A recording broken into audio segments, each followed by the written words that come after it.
Croyant encore à l'invincibilité technologique de l'armée américaine, la réalité du conflit actuel contre l'Iran va vous donner un choc brutal. On ne parle pas ici d'une simple défaite tactique, mais d'un effondrement logistique sans précédent. Un budget d'1 billion de dollars ne sert à rien si vos tubes de lancement sont vides. Cependant, le plus inquiétant n'est pas la précision des drones iraniens qui saturent actuellement le ciel du Moyen-Orient. Le véritable uppercut, c'est que Washington a consommé 1 an de production de missiles de haute technologie en seulement 3 jours de combat. L'Amérique a brûlé ses stocks et elle vient de réaliser qu'elle est désormais incapable de les reconstruire sans l'accord de son plus grand rival, la Chine.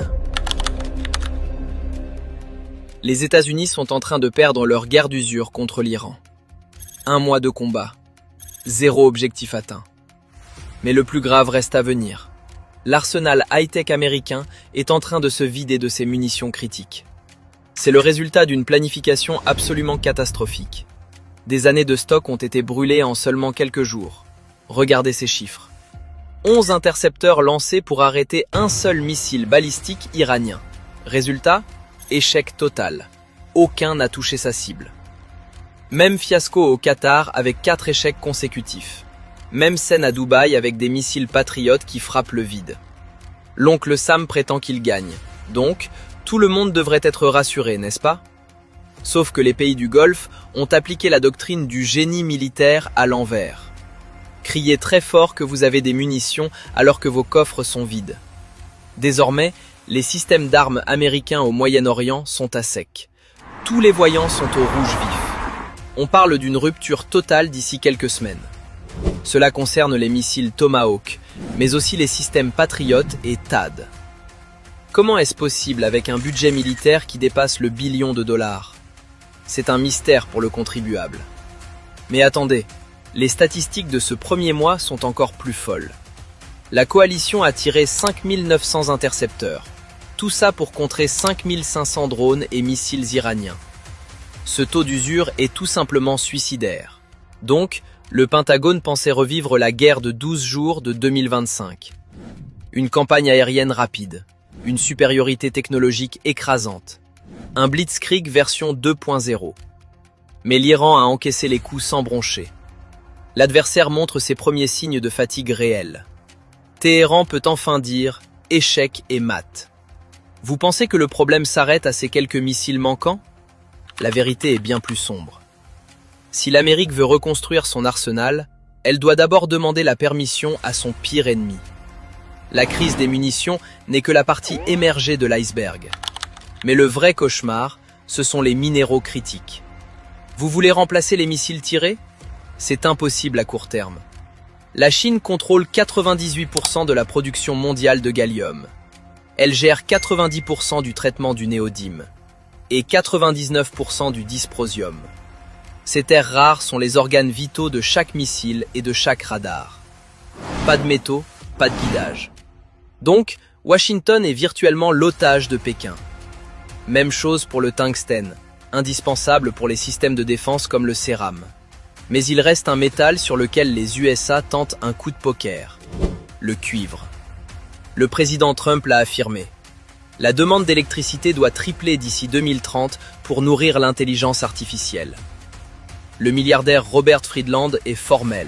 Le monde marche vers une crise du cuivre en étant somnambule.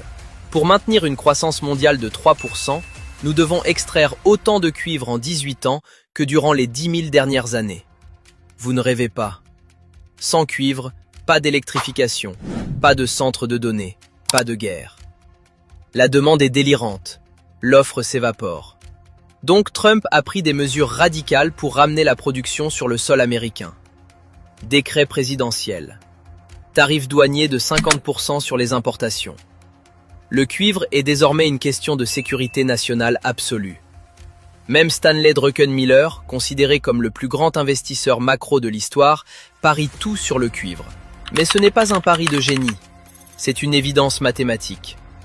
Le marché est ultra tendu pour les 8 prochaines années. C'est là qu'intervient une opportunité spécifique que je voulais vous montrer.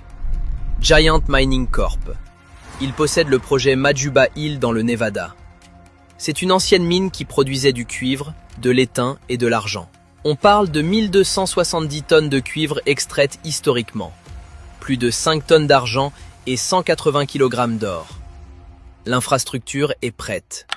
Route d'accès, électricité, eau. Donc, c'est une pièce maîtresse pour l'indépendance minérale américaine.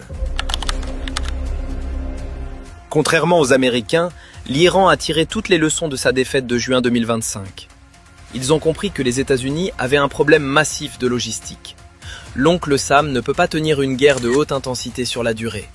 Donc, les penseurs militaires iraniens ont planifié une campagne d'attrition asymétrique. Le but, épuiser les défenses aériennes occidentales. Préserver leur propre profondeur stratégique. Dans cette guerre, la précision n'est même plus un facteur critique pour l'attaquant. C'est un avantage énorme. Mais pour le défenseur, c'est un cauchemar. Il doit intercepter chaque missile entrant, et vite. Cela dévore une quantité astronomique de munitions. Regardez ce graphique. Après l'explosion initiale, les Iraniens ont calmé le jeu. Ils envoient des vagues successives. Des essaims de drones bon marché mixés avec des missiles low cost. C'est une avant-garde sacrifiable. Donc, Téhéran force un ratio de coût punitif. On échange des intercepteurs à plusieurs millions contre des plateformes qui coûtent une fraction de ce prix. Cette tactique de saturation a créé un goulot d'étranglement logistique catastrophique. Et nous n'en sommes qu'à 1 mois de guerre. Voici le diagramme des systèmes utilisés par les USA et Israël. Ceux qui sont en rupture critique, le Patriot, le THAAD, le SM-2, le SM-3 et le SM-6, et même la fronde de David. Vous vous demandez sûrement comment on en est arrivé là. Mais pour comprendre, il faut disséquer chaque système un par un. Prenons les intercepteurs patriotes. Le 17 mars, le journal The Time a lâché une bombe. Durant les premiers jours, les pays du Moyen-Orient ont brûlé plus de 800 missiles patriotes. Pour vous donner une idée, l'Ukraine en a reçu environ 1000 depuis le début de sa guerre contre la Russie. Le problème ? Lockheed Martin n'a produit que 620 intercepteurs PAC-3 MSE en 2025. Une année entière de production est partie en fumée en 3 jours. C'est comme si vous claquiez tout votre salaire annuel en un seul week-end. C'est de la folie pure. Donc, les pays du Golfe sont à sec. Principalement parce que ce sont, disons-le, de parfaits débutants. Imaginez tirer des patriotes en mode full auto sur des leurres. C'est exactement ce qu'ils ont fait. Durant les premières 48 heures, l'Iran a tiré plus de 1200 projectiles. 70% d'entre eux étaient des drones. Le but était de vider les stocks. Et ça a fonctionné. Selon l'Institut de recherche sur la politique étrangère, les partenaires du Golfe ont tiré 2 fois plus de patriotes que les forces américaines. Est-ce parce qu'ils avaient plus de cibles ? Ou est-ce un manque total d'entraînement ? Mais la réponse est encore pire. Selon The Time, les troupes du Golfe ont abandonné leurs batteries pour se mettre à l'abri. Elles ont laissé les patriotes tirer en mode automatique. Pendant ce temps, les équipages ukrainiens restent aux commandes. Ils tirent manuellement. Un officier ukrainien était d'ailleurs stupéfait. Il a entendu que certains pays tiraient jusqu'à 8 missiles patriotes sur une seule cible. On parle de 24 millions de dollars pour abattre un drone en plastique. C'est fascinant. Donner la même arme à 2 pays différents et le résultat n'aura rien à voir.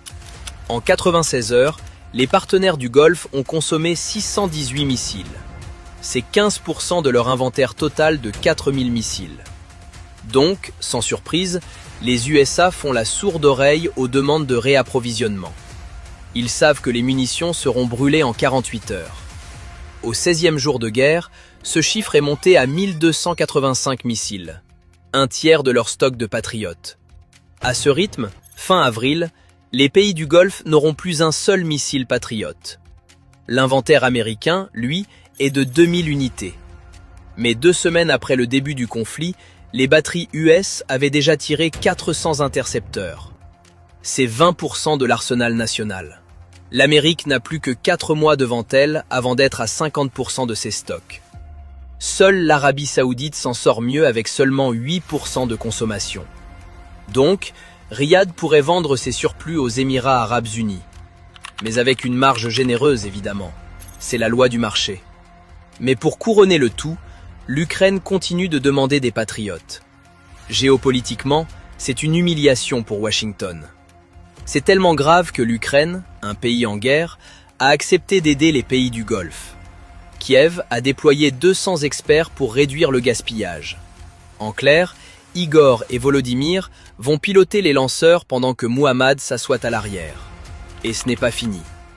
Le 26 mars, les médias suisses ont révélé un scandale démentiel.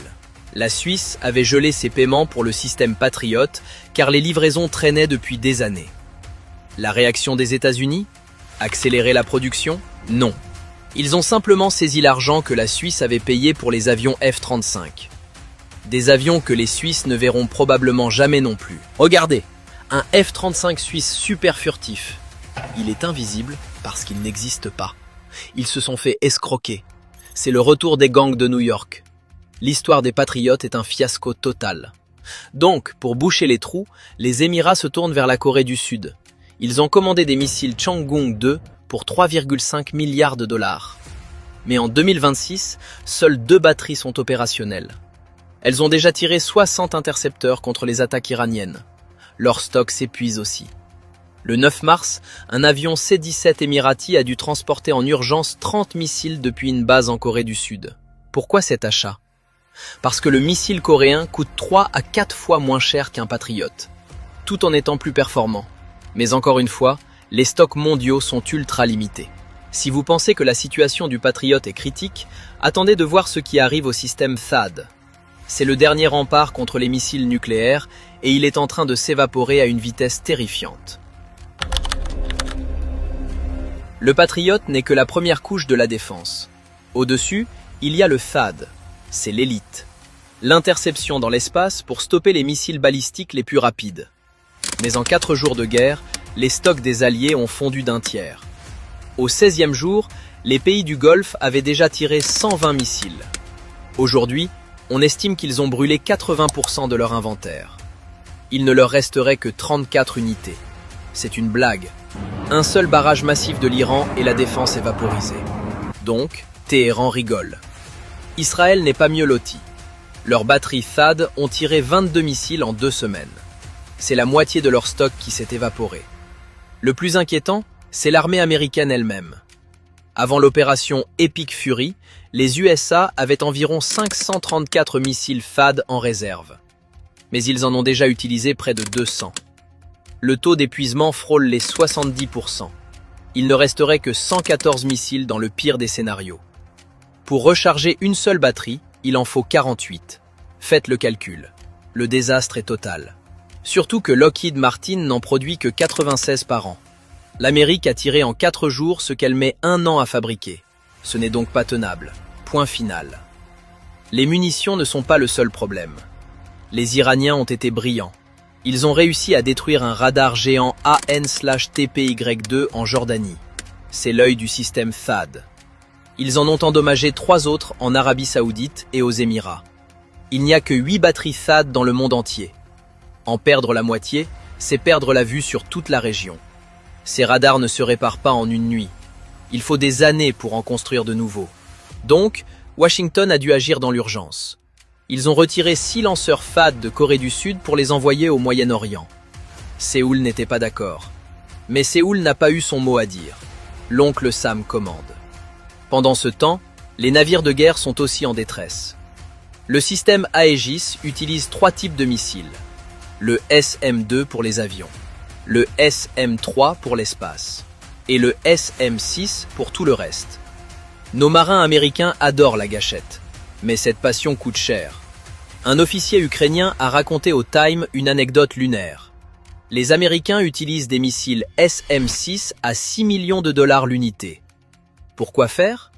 Pour abattre un drone Shahed à 70 000 dollars. C'est l'exemple parfait du gaspillage. En 4 jours, la Navy a tiré 310 missiles. En 2 semaines, on était à 431. Cela signifie que 20% de l'inventaire total a disparu. À ce rythme, la Navy sera à sec en octobre 2026. Donc, tout irait bien si l'industrie pouvait suivre. Mais Raytheon ne produit que 125 missiles SM-6 par an. Ils ont tout brûlé dès les premières heures de combat.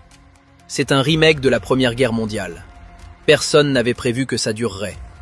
Tout le monde doit désormais rationner ses obus. Vous pensez que la défense est un fiasco? Attendez de voir l'offensive. Car même pour attaquer, l'Amérique est en train de réaliser qu'elle n'a plus les moyens de ses ambitions. Le glaive de Washington est émoussé. Regardez l'état de l'offensive. Le porte-avions Gerald R. Ford, plomberie en panne, incendie interne. Il est actuellement en Croatie pour des réparations qui vont durer des mois. Mais le vrai problème, ce sont les missiles Tomahawk. Avant la guerre, on en comptait 3200. En un mois, la Navy en a tiré 850. C'est 25% du stock national qui s'est envolé. Le Financial Times est inquiet. La Navy va ressentir ce vide pendant des années. Donc, comparons avec la production. Ces 4 dernières années, le Pentagone a acheté 181 nouveaux Tomahawk. Mais en seulement 4 jours de guerre, ils en ont tiré 375. C'est de la folie pure. On tire 2 fois plus de missiles en 96 heures qu'on en achète en 4 ans. Replonger dans les stocks prendra une décennie. C'est la même chanson pour l'Air Force. Les bombardiers B-52 utilisent des missiles de croisière JASM. On en avait 3500 en réserve. Mais en 2 semaines, les B-52 en ont largué 912. Un quart de l'inventaire. Après un mois, on frôle les 45% d'épuisement. Même chose au sol pour les fameux HIMARS.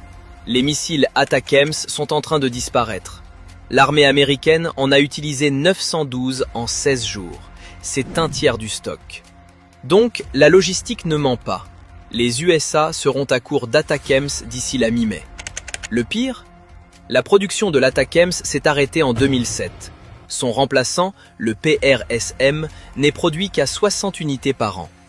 En 2 semaines, les forces US ont consommé 15 ans de production. 15 ans. Mais personne ne semble s'en soucier au sommet de l'État. En conclusion, le Blitzkrieg américain a échoué. Les planificateurs militaires s'attendaient à une campagne courte.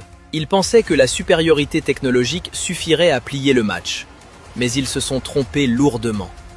Les stocks de dizaines de systèmes de missiles sont désormais à l'agonie. Donc, Washington se retrouve dans une impasse historique. L'Iran, de son côté, peut produire plus de 100 missiles offensifs par mois. Il dispose d'un inventaire de dizaines de milliers de drones longue distance. Et cela, c'est sans compter sur l'aide potentielle de la Russie. Le taux de production iranien dépasse désormais la capacité de fabrication américaine pour les systèmes critiques. Mais le plus tragique est ailleurs. Cet épuisement massif des munitions de haute précision sacrifie directement la position américaine dans l'Indo-Pacifique. Chaque missile tiré contre l'Iran est un missile qui ne sera pas là pour défendre Taïwan. L'amiral James Kilby avait pourtant prévenu dès avril 2025. Il affirmait que la base industrielle devait être totalement révisée pour tenir une guerre prolongée. Mais rien n'a été fait. Il est désormais trop tard. L'expert Brandon Weichert l'écrit noir sur blanc. L'Iran produit des missiles plus vite que les Américains ne fabriquent des intercepteurs. C'est une vérité brutale que Washington a ignorée pendant des décennies. L'armée américaine est optimisée pour des frappes chirurgicales et puissantes. Mais elle est incapable de tenir une guerre industrielle contre un adversaire